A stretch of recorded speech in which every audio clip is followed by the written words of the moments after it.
ዩክሬን አስደንጋጭ ጥቃት ሩሲያ ላይ ፈጸመች። በትላንትናው ዕለት ሞስኮ ያልጠበቀችው ዱብዳ ከኪየቭ ተሰንዝሮባታል። ሩሲያ ባለፈው ሳምንት መጀመሪያ በ3 ዓመታት ጦርነት ያልታየ አየር ድብደባ በማድረግ ከፍተኛ ውድመት አድርሳ ነበር። የአሜሪካው ፕሬዝዳንት ትራምፕ ጭምር እብደት ያሉት ይህ የአየር ጥቃት ታዲያ ተመጣጣኝ መልስ ከሳምንት በኋላ ተሰጥቶታል። የውጊያ ጸባይና ታሪክ የሚቀይር ሲሉ ምዕራባውያን ሚዲያዎች የዩክሬንን የትላንቱን ጥቃት አስጮውታል። ፕሬዝዳንት ዜሌንስኪ በታሪክ የሚሰፍር ሲሉ ገልጸውታል። የዩክሬን ጦር የሸረሪት ድር ሲል የሰየመው የድሮን ጥቃት የተፈጸመበት መንገድ የዓለምን ቀልብ የገዛ ሆኗል። ከ5 በላይ ሩሲያ ወታደራዊ አየር ማረፊያዎች በተመሳሳይ ጊዜ ኢላማ የተደረጉ ሲሆን 117 ድሮኖች በዚሁ ጥቃት ተሳትፈዋል። ከ40 በላይ አውሮፕላኖች ስለመንደዳቸው ነው እየተነገረ ያለው። የዩክሬን ጦር ይህንን ጥቃት ለመፈጸም ለ18 ወራት ሲዘጋጅ መክረሙ ተዘግቧል።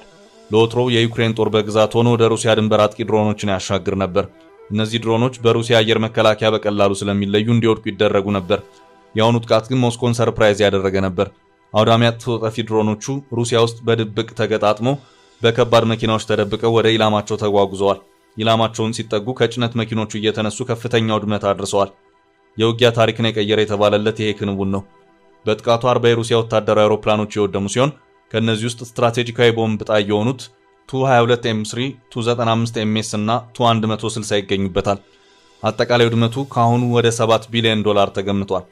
ዘመቻውን አቅዶ የመራው የዩክሬን ደህንነት የሩሲያ ኒውክሌር ተሸካሚ ጦር አውሮፕላኖች መካከል 34 በመቶ በዚህ ጥቃት መውደሙን ገልጿል። ሩሲያ ግን ስለ ውድመቱ እስካሁን ዝርዝር መረጃ አልሰጠችም።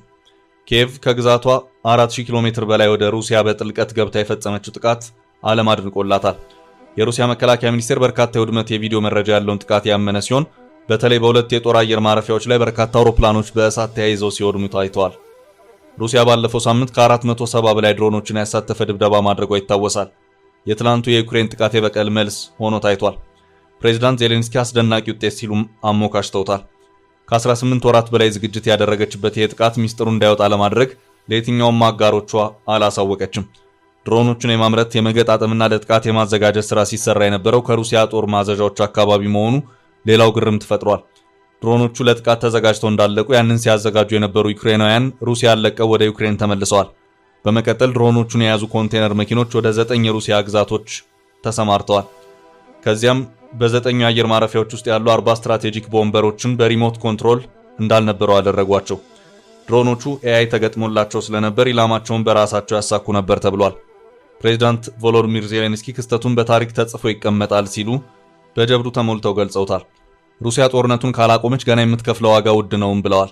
በዚህ ጥቃት እፍረት የተሰማት ሩሲያ ለአጸፋዊ ምላሹ ኦሬሽኒክ RS-26 የተባለውን ስትራቴጂክ ሚሳኤል ልትጠቀም እንደምትችል እየተገመተ ነው። ከትላንቱ ጥቃት መልስ ፑቲን የደህንነትና የጸጥታ አመራሮቻቸውን አስቸኳይ ስብሰባ ጠርተዋል።